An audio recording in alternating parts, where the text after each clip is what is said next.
Selamat berjumpa para pemirsa kanal YouTube dimanapun Anda berada.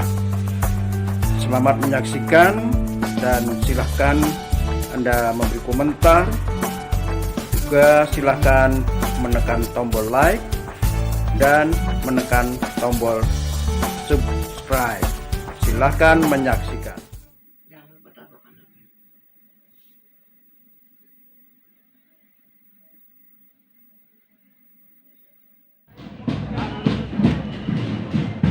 Selamat berjumpa para pemirsa dimanapun Anda berada bersama kami di Mer Channel. Marilah kita ikuti jurnal tentang penghapusan tenaga honor pegawai honorer di instansi pemerintah resmi dihapus pada 2024. Instansi juga dilarang untuk merekrut honorer baru untuk mengisi jabatan aparatur sipil negara, ASN. Keputusan ini berdasarkan revisi UU Nomor 20 Tahun 2023 tentang Aparatur Sipil Negara, ASN, yang diteken Presiden Joko Widodo, Jokowi, 31 Oktober lalu. Blade itu menyebut tenaga non-ASN harus ditata. Penataan pegawai honorer itu dibatasi paling lambat hingga Desember 2024. Pegawai non-ASN atau nama lainnya wajib diselesaikan penataannya paling lambat Desember 2024 dan sejak UU ini mulai berlaku, instansi pemerintah dilarang mengangkat pegawai non-ASN atau nama lainnya selain pegawai ASN, tulis pasal 66 Blade tersebut. Penjelasan pasal 66 menyebutkan penataan yang dimaksud adalah verifikasi, validasi, dan pengangkatan oleh lembaga yang berwenang. Adapun larangan pengangkatan honorer baru diatur dalam pasal 65 ayat 1 UU ASN yang menyatakan pejabat pembina kepegawaian dilarang mengangkat pegawai non-ASN untuk mengisi jabatan ASN. Hal serupa juga berlaku bagi pejabat lain di instansi pemerintah yang melakukan pengangkatan pegawai non-ASN. Pejabat pembina kepegawaian dan pejabat lain sebagaimana dimaksud pada ayat 1 dan ayat 2, yang mengangkat pegawai non-ASN untuk mengisi jabatan ASN dikenakan sanksi sesuai dengan ketentuan peraturan perundang-undangan, bunyi pasal 65 ayat 3.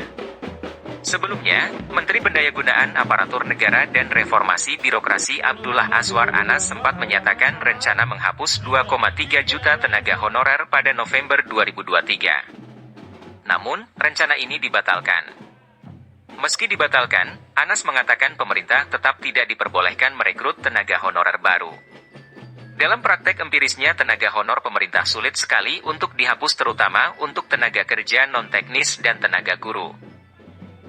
Tenaga kerja non-teknis akan sulit dihapus karena tuntutan kebutuhan suatu unit kerja pemerintahan, baik di tingkat pemerintahan desa, kecamatan maupun dinas misalnya tenaga pembantu umum, juga untuk tenaga guru honorer di sekolah dasar, atau petugas tibum atau tenaga kebersihan di dinas. Karena setiap tenaga honorer pemerintah atau apapun itu namanya ketika diangkat menjadi CPNS, dalam penataannya maupun penempatannya menjadi ranah manajemen badan kepegawaian kota atau kabupaten atau provinsi. Besar kemungkinannya tenaga honor pemerintah yang diangkat menjadi CPNS akan dipindah tugaskan atau mutasi di tempat lain, tidak di tempat pada saat masih menjadi tenaga honor pemerintah, sehingga unit kerja yang ditinggalkannya terjadi kekosongan, padahal mekanisme unit kerja harus tetap berjalan sehingga kebutuhan tenaga non-PNS sangat dibutuhkan dan sangat mendesak.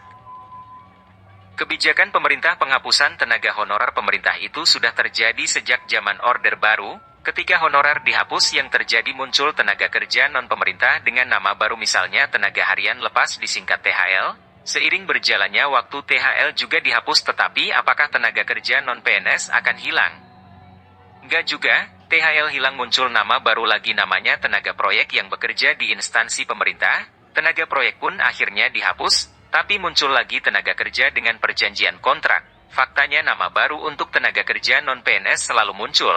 Apakah penyebabnya setiap penguasa menghapus selalu muncul dengan nama baru? Saya yakin ini kekuasaan Tuhan, atau belas kasihan Tuhan terhadap umatnya yang sudah rela dengan gaji kecil, bahkan banyak yang gagal menggapai impiannya menjadi PNS bahkan sampai tua tidak jadi PNS, hanya Tuhan yang bisa melindungi umatnya yang pasrah dengan gaji kecil, yang tidak memadai untuk biaya hidup, apalagi menghidupi keluarganya. Demikian jurnal kami di Mer Channel, jangan lupa tekan tombol like dan tombol subscribe dan tinggalkan komentar. Selamat beraktivitas.